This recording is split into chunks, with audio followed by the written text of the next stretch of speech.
wako, watoto wako tumekusanyika mahali hapa. Mioyo yetu inakunyenyekea mbele zako Bwana. Mioyo yetu inainama mbele zako Bwana, kwa sababu Mungu wetu wewe siku zote ni mwema. Tuko mbele zako Bwana, tunaliinua jina lako tukisema unastahili. Pokea Mungu heshima kwa mioyo yetu Bwana. Asante kwa ajili ya watoto wako mahali hapa. Asante kwa ajili ya watumishi wako Yesu. Asante kwa ajili ya vyombo vyako vyote kutoka mahali hapa Bwana. Ni neema yako na neema zako Bwana. Ni neema yako na huruma yako Bwana. Ni mkono wako Bwana. Kama sio wewe Jehova, watoto wako wangekuwa wapi? Kama sio kupigwa kwako msalabani wangeitwa nani? Kama sio huruma zako wangefanya nini Jehova? Ndio maana Yesu tunasema Bwana, tuko mbele zako tukitukuza jina lako. Kwa maana Yesu unastahili. Kwa maana Bwana unastahili. Peke yako Mungu unatosha. Libarikiwe zaidi jina lako siku zote milele na milele Bwana. Litukuzwe jina lako Yesu. Baba, Bwana tuko mbele zako. Tuko mbele zako. Tuko mbele zako. Tuko mbele zako. Tuko mbele zako.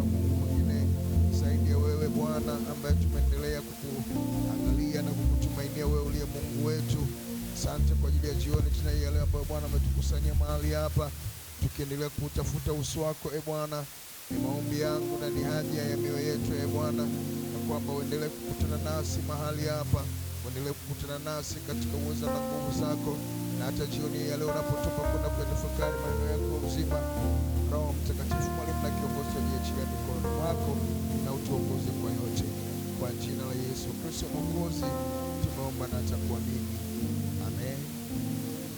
Jina la Bwana libarikiwe. Basi tunamshukuru tena Mungu wa mbinguni kwa ajili ya siku hii ya leo, ikiwa ni siku yetu ya 3 katika mfululizo wa maombi yetu ya kufunga na kuomba kwa muda wa siku 10. Jina la Bwana libarikiwe. Basi tunapoendelea na maombi yetu haya ya kufunga na kuomba, pia tumekuwa na mfululizo wa tafakari ambayo tulianza nayo katika kile kitabu cha Waefeso kuanzia sura ya kwanza ambayo tuliangalia siku ya kwanza, na tukaje tukaangalia sura ya pili katika siku yetu ya pili, na leo ni siku yetu ya 3. Nataka tukatafakari kitabu cha Waefeso katika sura hiyo ya 3. Nawe kama una Biblia fungua nami katika kitabu cha Waefeso sura ni ya 3. Kitabu cha Waefeso sura ya 3.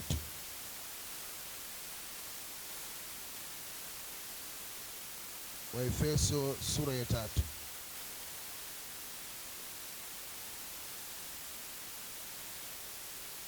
Ndugu zangu wapendwa, kama walifuatishana nami kuanzia tulipoanza kutafakari kwa habari ya kitabu cha Waefeso, unakumbuka kabisa tulianza na utangulizi ufuatao. Kwanza katika utangulizi wetu tulijiuliza nani mwandishi wa kitabu hiki cha Waefeso. Tukaona aliandika kitabu cha Waefeso ni mtume Paulo, na alikiandika kitabu hiki akiwa gerezani, kwamba ndani ya mateso alionayo ya jela, ndani ya mateso ya kuwa gerezani, lakini bado moyo wake hakukamatwa na mateso hayo. Moyo wake hakukamatwa na huzuni hata na lawama ya kupoteza kabisa mwelekeo. Hapana, bado katika mateso hayo mtume Paulo alijiweka karibu na Mungu, hata akaweza kupokea ujumbe huu ambao Mungu anao kwa ajili ya Waefeso, akaandika kitabu hiki cha Waefeso. Jina la Bwana libarikiwe. Na nikakwambia kitabu cha Waefeso ukisoma kwa ujumla wake, kusudi la kuandikwa kwa kitabu cha Waefeso kinatokana hasa na maombi ambayo Mtume Paulo aliwaombea watu wa Efeso.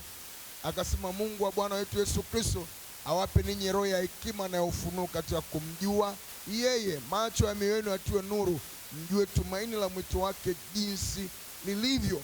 Kusudi la Mungu kutaka Paulo aupeleke ujumbe huko wa Efeso, alitaka watu wa Efeso wasonge mbele katika imani, katika upendo na hekima na ufunuo wa kumjua Yesu Kristo.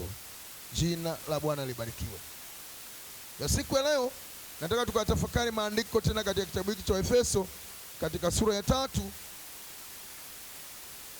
Katika hii sura ya 3 nataka kwanza tusome kuanzia mstari wa kwanza hadi ule wa 13. Wa Efeso 3 mstari wa kwanza hadi wa 13. Maandiko yanasema hivyo: kwa sababu hii mimi Paulo ni mfungwa wake Kristo kwa ajili yenu ninyi mataifa. Ni mfungwa wa Kristo Yesu kwa ajili yenu ninyi mataifa, si kwa ajili ya Wayahudi, ni kwa ajili yetu sisi wa mataifa. Anaendelea asema, ikiwa mmesikia habari ya uwakili wa neema ya Mungu niliopewa kwa ajili yenu. Ikiwa mmesikia habari ya uwakili wa neema ya Mungu niliopewa kwa ajili yenu ninyi wa mataifa. Kuna uwakili wa neema ya Mungu ambao nimepewa kwa ajili yenu.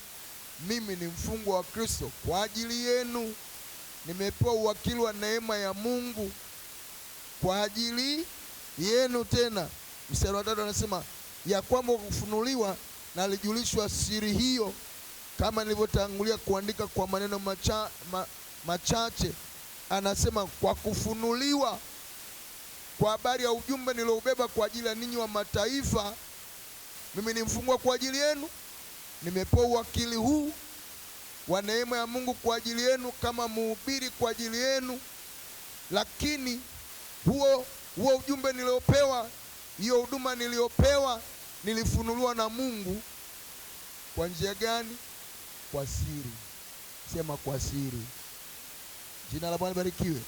Anasema kama nilivyotangulia kuandika kwa maneno machache. Mstari wa 4, kwa hayo niyasomapo mtaweza kutambua ufahamu wangu katika siri yake Kristo. Niyasomapo haya ninayoandika katika waraka wangu, mtajua huyu mtu hapana, si wa kawaida. Kuna ufunuo alifunuliwa wa siri yake Kristo, na sisi tunaposoma hizo nyaraka zake tunaona ufahamu alionao katika hiyo siri yake Kristo aliyofunuliwa. Mstari wa 5 anasema, siri hiyo hakujulishwa wanadamu katika vizazi vingine, kama walivyofunuliwa mitume na watakatifu na manabii wa zamani hizi katika Roho. Anasema hiyo siri hawakujulishwa wanadamu wengine katika kizazi hiki, kama walivyofunuliwa mitume na manabii, waliofunuliwa mitume na manabii na watakatifu wake wa nyakati hizi katika Roho. Jina la Bwana libarikiwe. Huyu mtu alikuwa na mambo mengi mazuri ya kiufunuo ambayo wengine hawakuyajua. Mstari wa 6 anasema ya kwamba mataifa ni warithi pamoja nasi, wa urithi mmoja na wa mwili mmoja, na washiriki pamoja nasi kwa ahadi ile iliyo katika Kristo kwa njia ya Injili. Injili hiyo ambayo nilifanywa mhudumu wake kwa kadiri ya kipawa cha neema ya Mungu. Kule akasema katika ule mstari wa 2 akasema, ikiwa mmesikia habari ya uwakili wa neema niliyopewa. Mmesikia habari ya uwakili wa neema ya Mungu niliyopewa kwa ajili yenu. Hapa anasema kitu kingine, anasema hiyo Injili na alifanya mhudumu kwa kadiri ya kipawa cha neema. Kule kuna uwakili wa neema yake Mungu, hapa anasema kwa kadiri ya kipawa. Mwambie jirani yako, uwakili, kipawa.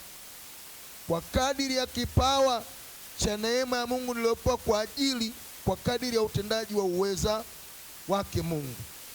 Mstari wa 8 anaonyesha unyenyekevu wake mkubwa, ambapo katika dunia hii watu wanahubiriwa habari ya ukubwa. Wewe ni mkubwa, wewe ni zaidi wa yote. Yeye ndani haya makubwa Mungu aliwekeza kwake siri yake, neema yake, uwakili wake, kipawa chake, lakini kwa unyenyekevu. anajitambulisha. Ukimkuta mtu yote katika maisha anajisifia ukubwa lakini aongelee udogo wake, huyo ni limbukeni wa kiroho. Sema amina wewe. Na ndio maana huwa nakataa mimi kuitwa great man of God, mtumishi mkubwa wa Mungu. Hapana, mimi sio mtumishi mkubwa wa Mungu, mimi ni mtumishi wa Mungu aliye mkubwa. Na kuna watu wanachukua ukubwa kwanza wao, alafu Mungu anafuata. Great man of God. Amen. Man of great. Si ndio teacher eh? Haleluya. Angalia unyenyekevu wake unaotambulisha udogo wake pamoja na makubwa Mungu aliweka kwake.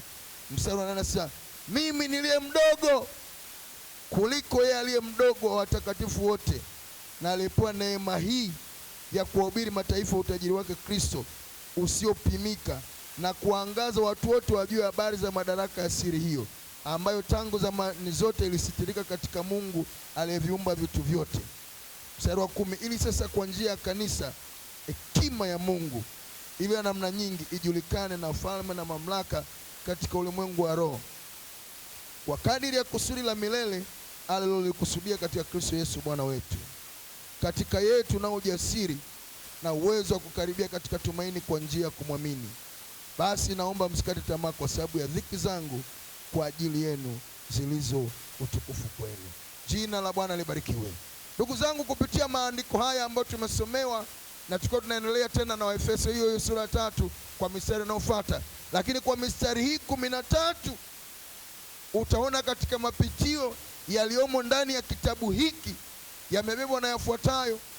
Cha kwanza, unaona utambulishi wa Paulo ya kwamba yeye ndiye mhubiri kwa ajili ya wa mataifa, si mhubiri kwa ajili ya Wayahudi kama kina Petro. Hapana, anaanza kupitia maandiko haya katika hiyo sura ya 3 mstari wa 1 hadi 13, anaonyesha utambulisho wa yeye Paulo kwamba yeye ni mhubiri kwa ajili ya wa mataifa.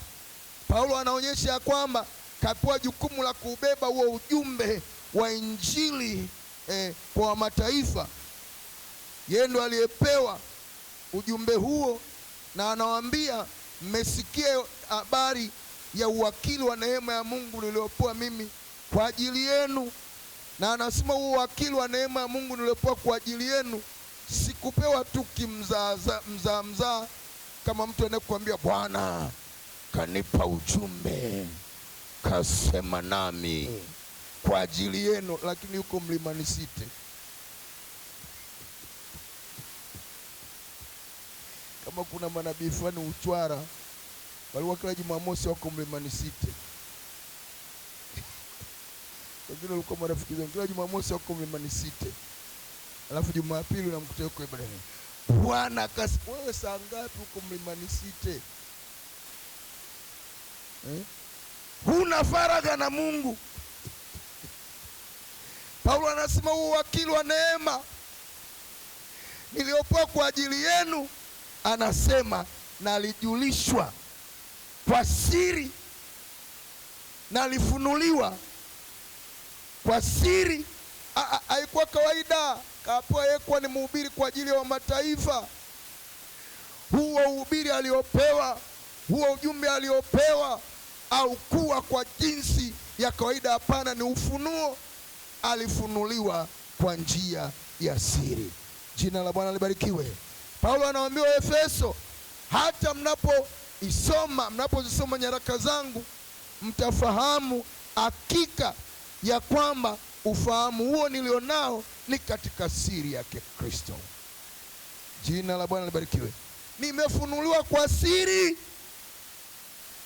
nimefunuliwa kwa siri, kwa uwakili wa neema yake Kristo. Nimejulishwa ya mambo kwa siri, lakini hayabaki tu kwamba mimi nimejulishwa kwa siri, lakini hata na nyinyi mnathibitisha ya kwamba kweli huyu siri kapewa na Mungu. Kwa maana tunapozisoma nyaraka zake tunaona kuna mtu kapewa siri na Mungu. Sema amina. Sio anakuja mchungaji Msamila hapa kashiba ugali na maharage yake kwa mama Msamila hapo, anakuja anasema Bwana kanipa neno kwa Yaani msisumbuliwe na mbwembwe hizo. Lakini kama ni Bwana kweli, hata ujumbe utakokuja kwa ujumbe tunausikia kweli, kuna Bwana akasema naye. Nyakati hizi kuna watu wengine wasanii tu.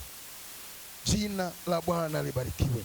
Anasema hata mzisomapo nyaraka zangu mtafahamu kwa habari ya siri hiyo niliyojulishwa kupitia ujumbe niliopewa kwa ajili ya wa mataifa. Jina la Bwana libarikiwe. Na anasema siri hiyo sio kawaida, hawakufunuliwa wanadamu wa kizazi hiki kama walivyofunuliwa mitume na manabii na watakatifu wote katika Roho. Jina la Bwana libarikiwe. Haleluya. Alafu anaendelea anasema, injili hiyo niliyopewa kwa ajili ya mataifa ni kipawa cha neema ya Mungu. Ni kipawa cha neema ya Mungu. Huyu sasa mtu ambaye amepewa hayo yote mazuri, amepewa siri, ni wakili wa neema ya Mungu. Huyu ambaye amefunuliwa mambo ambayo wanadamu wengine hawakuyajua.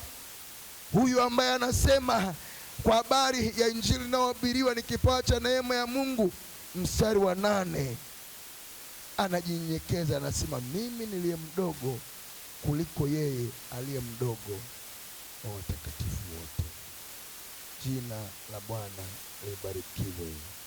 Asema mimi niliye mkubwa miongoni mwa waliofunuliwa, wanaojua siri ya Mungu, wenye kipawa cha neema na uwakili wa Mungu. Sio hapana, anasema mimi niliye mdogo kuliko aliye mdogo wa watakatifu wote. Mambo tunaweza kujifunza katika hii mistari 13 ni haya yafuatayo. Ya kwanza, yale tuliopewa si ya kwetu sisi. Yale tuliopewa katika maisha tunayoyamiliki si ya kwetu sisi. Tumefanyika mawakili wa neema yake. Unajua maana neno wakili? Wanasema ndio, kwa sababu jana pia hapo kanisani tulimzika wakili. Si advocate tulimzika jana, Bwana Jeffrey Olake Meso. Kuna tofauti. Kiswahili limetumia neno hilo moja wakili, lakini Kiingereza kuna tofauti kati ya wakili anaitwa advocate na wakili anaitwa steward. Ndio hapa wakili anayetajwa hapa Kiingereza anaitwa steward. Unapoongelea kwa habari ya steward kama wakili, unamwongelea mtu aliyepewa mali ambayo si ya kwake, ni ya mtu mwingine. Jina la Bwana libarikiwe. Kuna wakati wengine wanaimbaga watu mimi ni wewe. Wewe ni mali yako. Wewe ni mali ya mtu mwingine. Jina la Bwana libarikiwe. Umepewa tu kama wakili uiangalie mali hiyo. Sema amina wewe. Mimi kwenye hii shule ya St. Columbus, watu wakinaga wanatemeka kwa sababu naitwa school owner. Naitwa mmiliki wa shule. Ni ya kwangu hii. Msamila ana chochote ndani ya shule. Mimi nimewekwa tu kama nini? Wakili kwa niaba ya kanisa. Mwenye nani? Mwenye shule. Kwa hiyo vile tulivyo navyo ndugu zangu si vya kwetu. Karama ulionayo si ya kwako. Kipawa ulichonacho, usitembee mitaani mabega juu. Usituone sisi wengine ambao tuna kipawa ulichonacho. Mary mchungaji Msamila nikipiga flati usiringe kwa sababu wewe umenyooka. Ukafikiri ni ya kwako ulionayo inayokusababisha usimbe flati kama mimi. Wewe ni wakili tu umepewa, si chako. Kuna Mungu amekupa ili ukitunze, ukitendee kazi. Jina la Bwana libarikiwe. Moja ya kitu cha kujifunza, yale tuliopewa si ya kwetu, bali si tumefanyika mawakili wa neema yake.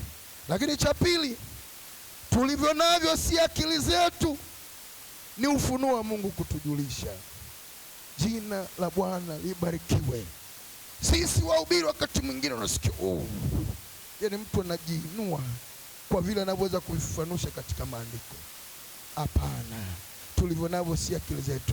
Kuna mengine tunayapata ni ufunuo tu wa Mungu anaotujulisha yale ambayo wengine hawakuyaona. ama hawakuyatambua. Jina la Bwana libarikiwe. Lakini cha mwisho katika hayo matatu ni unyenyekevu. Unyenyekevu ni njia ya kuinuliwa na Mungu.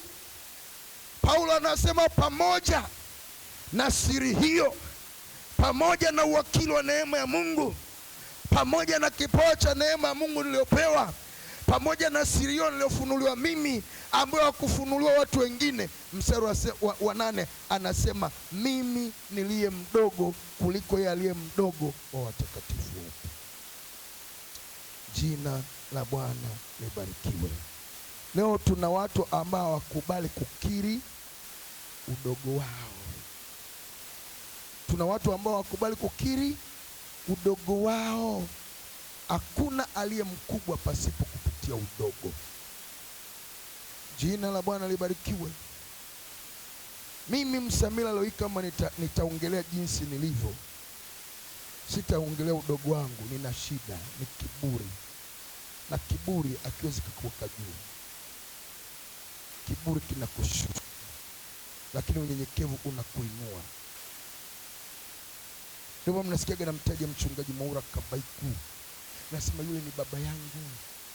Jinsi nilivyo ni yule, alinifundisha huduma. Mimi sikuwa najua kuhubiri, mimi nilikuwa nina aibu, mimi nilikuwa siwezi mbele za watu kusema kwa ujasiri, mpaka siku moja akanihubiria, akaniambia miongoni mwa watu ambao hawatafika mbinguni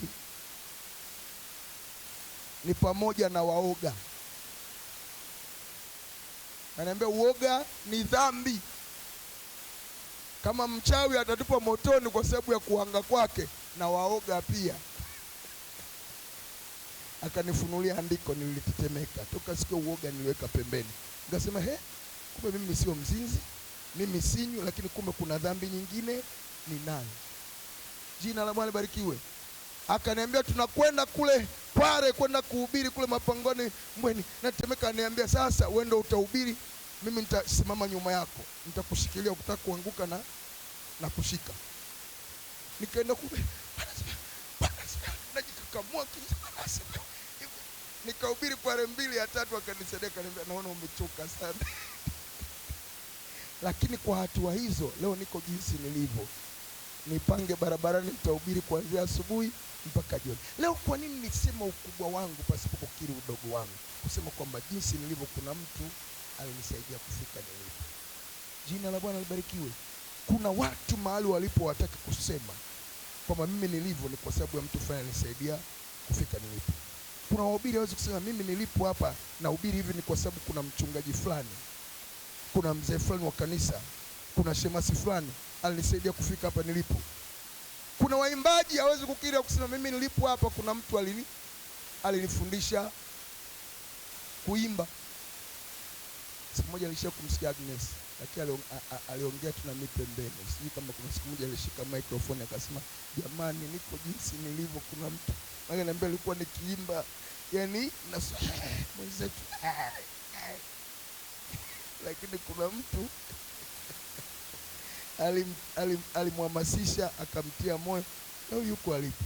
Kama utakuwa umsemi yule, unakiri kwa mimi ni mkubwa miongoni mwa wakubwa wa waimbaji wa injili, ni mimi. Kama Joshua atasema Josh, mimi kuna somebody alinisaidia kufika hapa, alinishape, akanionyesha kuimba ni hivi, confidence ni hii na inasema Joshua ana shida. Hakuna aliye mkubwa pasipo kukiri udogo wake. Jina la Bwana libarikiwe. Sema amina wewe. Lakini sehemu ya mwisho kabisa ya ujumbe wa Mtume Paulo katika hiyo mistari ni pale mwisho kabisa kuanzia mstari wa 10 na ngapi? Pale nilipoishia, hebu mmoja tuende hapo anisomee. Niishie sijui mstari wa 13 kuanzia 14 nisomee ili tuone sasa anapomalizia sehemu ya ujumbe wake. Alafu anapomalizia pale mnaposema kwa kadiri ni yaombayo ama ni ya wazayo, kwa kadiri ya neema itendayo kazi ndani yetu. Waefeso 3:13-14 inasema Kwa hiyo nampigia Baba magoti. Kwa hiyo nampigia Baba magoti, anaanza maombi yake. Ambaye kwa jina lake ubaba wote wa mbinguni na wa duniani unaitwa. Awajalieni kwa kadiri ya utajiri wa utukufu wake kufanywa imara kwa nguvu kwa kazi ya Roho wake katika utu wa ndani. Kristo akae mioyoni mwenu kwa imani, mkiwa na shina na msingi katika upendo, ili mpate kufahamu pamoja na watakatifu wote jinsi ulivyo upana na urefu na kimo na kina, na kuujua upendo wake Kristo upitao ufahamu, kwa jinsi ulivyo mwingi, mpate kutimilika kwa utimilifu wote wa Mungu. Basi atukuzwe yeye awezaye kufanya mambo ya ajabu mno kuliko yote tuyaombayo au tuyawazayo, kwa kadiri ya nguvu itendayo kazi ndani yetu.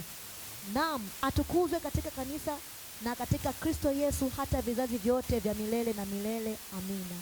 Amen. Jina la Bwana libarikiwe.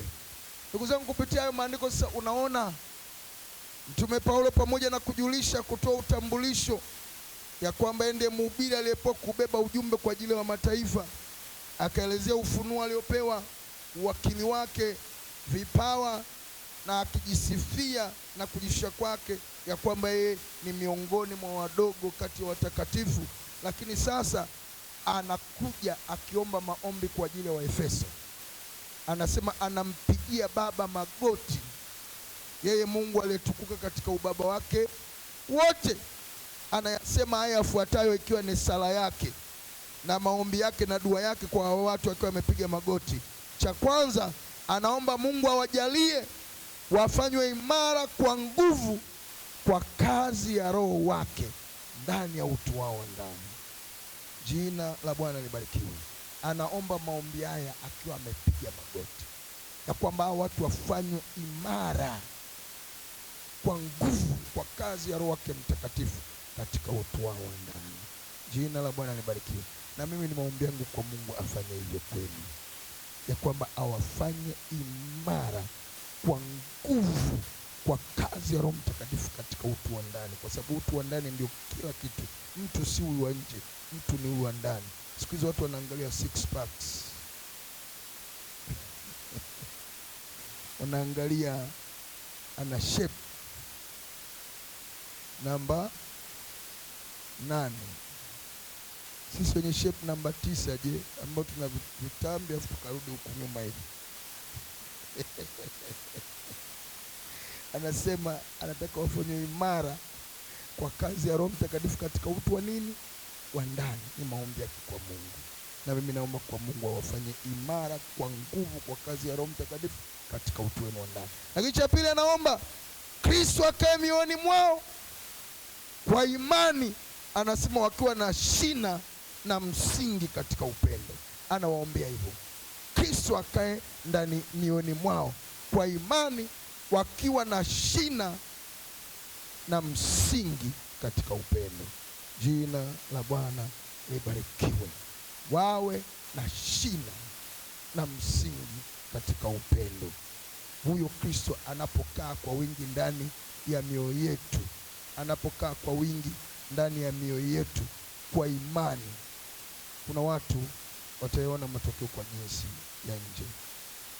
Kuna mtu anaweza kusema mimi ni mlokole, nimeokoka. Hizi nilikuwa naongea na mtu mmoja, namtia moyo. Kaoa mwanamke kanisani, binti wa kilokole mzuri, wale wanaitwa prayer warriors, wale waombaji wanaoomba mpaka wanaolala madhabahuni na vifua hivi, ndio alioa. Lakini ndoa imedumu kwa miezi miwili, imekufa.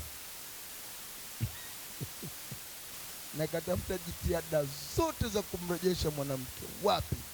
Mpaka na mimi mchungaji Msamila nimehusishwa huko. Nilipigwa dongo ile moja na huyo mdada, nilinyamaza kimya mwenyewe, kama ni mbwa aliufyata ikia. Lakini mwanamke akukutana naye gerezani Kariakoo, ama akukutana naye Las Vegas casino wakina Take Me, akutana naye kanisani mbele madhabahuni.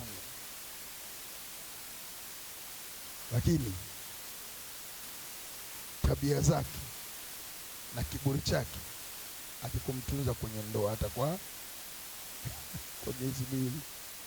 Jana nikawa nahubiri hapa, nasema nitumikie kusudi la Mungu katika kila eneo, mpaka katika ndoa yako. Nikasema leo tuwapate wapi wake kama mama zetu? Tuwapate wapi wake kama mama zetu? Hivi nafikiri wale mababa zetu walikuwa malaika? Walikuwa mcharuko kweli, lakini wa mama zetu kilichowabeba mpaka na sisi tukazaliwa na leo tuna watu wanaitwa wajukuu wa wazazi wetu, ni kwa sababu kuna wamama washoka walisema piga ua na litumikia kusudi la Mungu ndani ya hii ndoa ili nijiinulie familia. Juzi nikaona picha imepostiwa ya mapadri wawili wamevaa majoo, afu wamemuinua mama yao, sijui mliona kwenye mtandao, wamemuinua mama yao wamemweka juu. Watu wana comment pale wasema huyu ni wale mnaimbaga wanaimbaga wenyewe mama wanaita unaitaje? Na wimbo wanaimbaga si strong woman, si unaimbaje? Superwoman.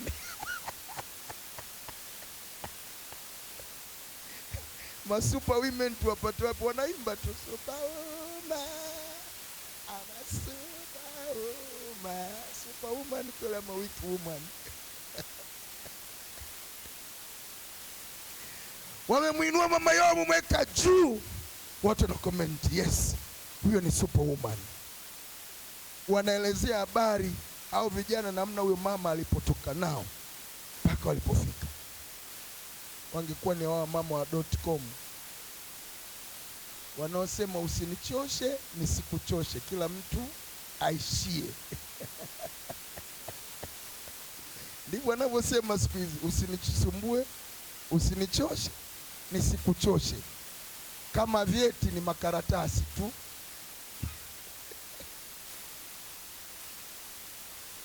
Anasema huyu Kristo anawaambia akae mioyoni mwenu mkiwa na kwa imani, mkiwa na shina na msingi katika upendo. Haya ni maombi yangu. Huyu Kristo akikaa ndani yetu, matokeo onekane kwa watu na kwamba kweli sisi tuna shina na msingi wa upendo katika Kristo aliyekaa ndani yetu katika nini? Imani. Tatu, anasema wapate ufahamu pamoja na watakatifu kwa upana, urefu, kimo na kina. Jina la Bwana libarikiwe. Anasema kwa habari ya ule ufunuo wa mimi kumjua Mungu, na kwa habari ya yeye ambaye akikaa ndani yetu katika imani, tukiwa na shina na msingi katika upendo, tuwe na ufahamu huo katika upana, katika urefu, katika kimo na katika kina. Mtu mmoja akasema Ukristo wa Afrika, mzungu mmoja akasema Ukristo wa Afrika umeenea sana katika mapana lakini hauna kina. Jina la Bwana libarikiwe.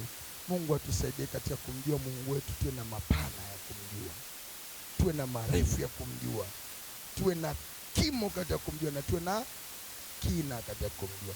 Mwisho anamalizia kwa kuongelea kwa habari ya ile tunasema atukuze Mungu Baba awezaye kufanya mambo yote kuliko tuyaombayo ama tuyawazao, kwa kadiri ya nguvu itendayo kazi ndani mwetu. Hiyo inaitwa dunamis power.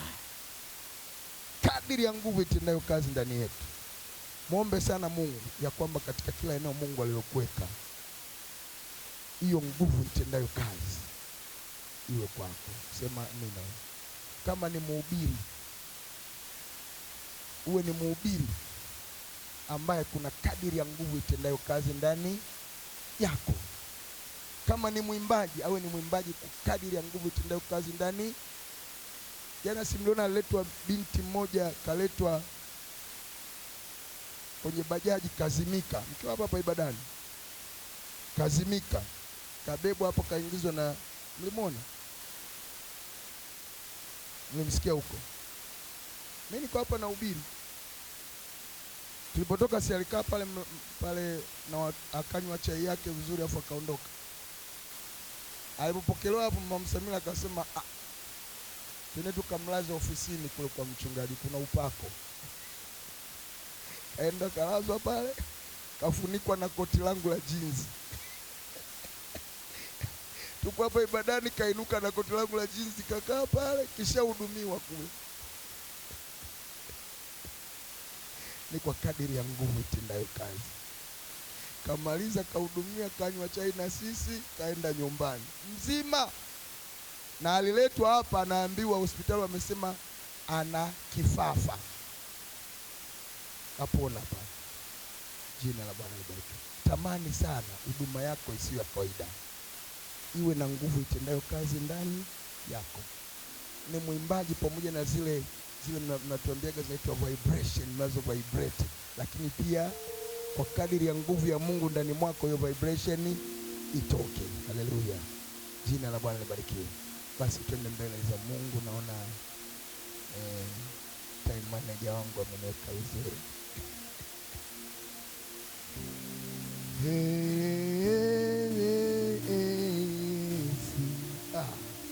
Katika mapana, urefu, kimo na kina. Alisema mimi niliye mdogo kati ya watakatifu wengi, kwa maana alitaka yeye apungue, alafu Yesu aongezeke ndani mwake.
Mbele za Mungu, omba ya kwamba Kristo akae kwa wingi katika imani ndani yako. Omba Kristo akae kwa wingi katika imani ndani yako. Shina na msingi wa upendo wa Kristo uthibitike ndani mwako. Hebu tuende omba ombi hilo ambalo anasema Paulo, anapiga magoti, anawaombea kwamba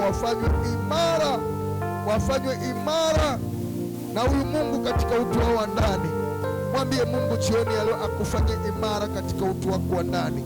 Utu wa nje sio kitu, lakini ule utu wa ndani ndio wa thamani mbele za Mungu. Ni utu wa ndani unaotudumisha katika kumpenda Mungu. Ni utu wa ndani unaotudumisha katika kusonga mbele katika maisha yetu ya imani. Hebu omba Mungu akufanye imara katika utu wako wa ndani, akuwezeshe katika safari yako ya imani, safari yako na Mungu, safari yako ya wokovu. Baba, kwa jina la Yesu, twaja mbele za uso wako jioni ya leo Bwana, jioni ya leo Bwana, twajikabidhi mikononi mwako, twajikabidhi mikononi mwako, kama Mtume Paulo alipopiga magoti akaomba kwa ajili ya watu wa kanisa la Efeso ya kwamba wafanywe imara katika utu wao wa ndani. Na sisi Bwana, ni maombi yetu, ni maombi yetu Bwana, ni maombi yetu Bwana. Kuna yale tunayoyaona kwa macho, kuna yale tunayoyasikia, kuna yale ambayo yamkini tunakula kwenye maisha yetu ambayo yamkini Bwana hayasaidia hali yetu ya rohoni kuweza kukua, ambayo yamkini mengine tunayoyasikia yanafisha utu wetu wa ndani, ambayo mengine tunayoyaona yanafisha utu wetu wa ndani. Baba, ni maombi yangu, ni maombi yangu, ni dua yangu Bwana, ya kwamba tuwezeshwe kwa nguvu za Roho yako Mtakatifu kufanywa imara katika utu wetu wa ndani, kwa jina la Yesu Kristo, kwa jina la Yesu Kristo, kwa jina la Yesu. Kila roho za giza, kila mambo ya dunia hii yanayofisha, yanayoua utu wetu wa ndani, yanayofanya utu wetu wa ndani uweze kudumaa, kwa jina la Yesu, kwa jina la Yesu, kwa jina la Yesu, kwa jina la Yesu, kwa jina la Yesu. Baba, utu wetu wa ndani ufanye upya, utu wetu wa ndani uimarishwe, utu wetu wa ndani uimarishwe katika jina la Yesu. Tusaidie Bwana, tusaidie Bwana, tusaidie Bwana, kwa jina la Yesu Kristo. Wewe ni Mungu Bwana, wewe ni mfalme, wewe ni Mungu unayeweza yote, katika jina la Yesu. Hebu twende mbele za Mungu, ombea kwa habari ya unyenyekevu. Unyenyekevu ni moja ya sifa za Ukristo wetu. Unyenyekevu ni moja ya nyenzo ya kuinuliwa. Mwambie Mungu, katika maisha yangu nijalie unyenyekevu. Unyenyekevu ukiwa ndani mwako utakusaidia kwenye huduma yako. Unyenyekevu ukiwemo ndani yako utakusaidia katika ndoa yako.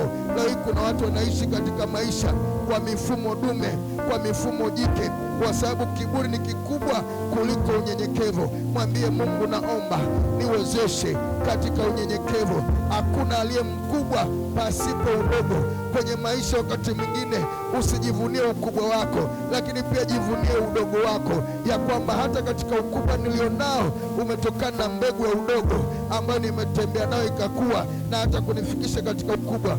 Omba kwa habari ya unyenyekevu. Baba, kwa jina la Yesu, tusaidie Bwana, tusaidie Bwana, tusaidie Bwana.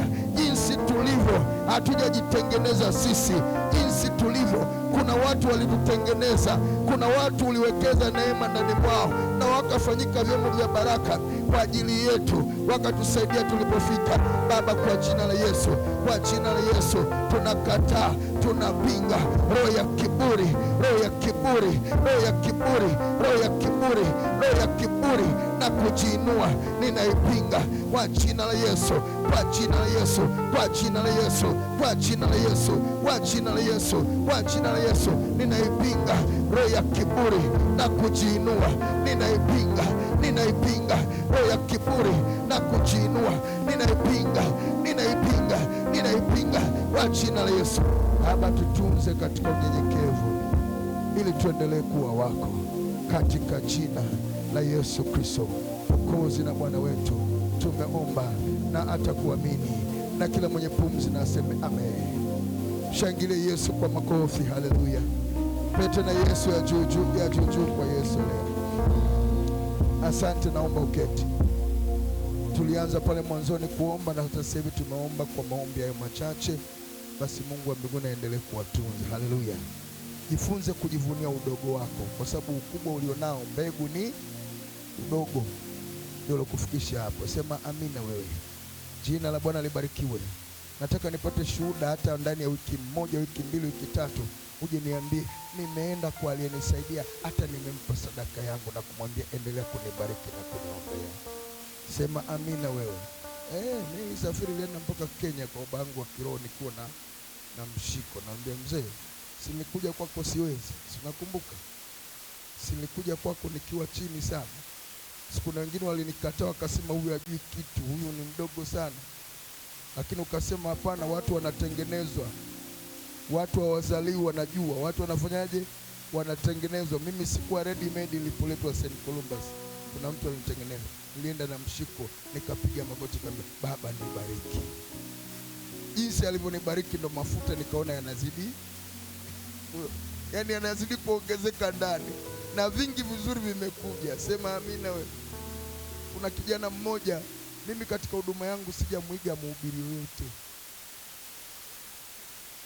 Nimejifunza sana, nilikuwa nasikiza sana mahubiri ya Mwalimu Kasege, lakini ukinisikia umuoni Mwakasege hata chembe. Nilikuwa sikia ngenda, oh haleluya. Alafu sauti yake hivi, mimi nipige besi la Mwalimu Kasege nitamaliza dakika 5 hapa. Nitadondoka na chini kabisa. Baki sina hilo besi la namna hiyo. Mimi Mungu aliporuhusu nilimwambia nipe cha kwangu. Kwa hata nikihubiri staili yangu mimi ni ya kwangu kabisa. Lakini nimekuja kushangaa, kuna kijana mfuatilia kwenye mtandao huko, anahubiri ni mimi mtupu mpaka sauti. Kumbe alikuja kuniiba na sadaka. Akaniambia ni babangu wa kiroho, umesaidia, nikamwekea mkono. Jamani, mkimsikiza ni mimi mtupu. Kwa hiyo panda mbegu kwa mtu ambaye alikusaidia kufika hapa. Sema amina. Unapoenda kwake ni kumwambia mimi nipungue, wewe kuna kipimo cha neema ya Kristo kiliachiliwa ndani yako kupitia nani? Wewe. Usijisifie tu ukubwa. Kumbuka aliyepanda mbegu ya udogo wako mpaka kufika wapi? Ukubwani. Sema amina. Mungu wa mbinguni awabariki. Sasa ni wakati mzuri wa kwenda kumtolea Bwana.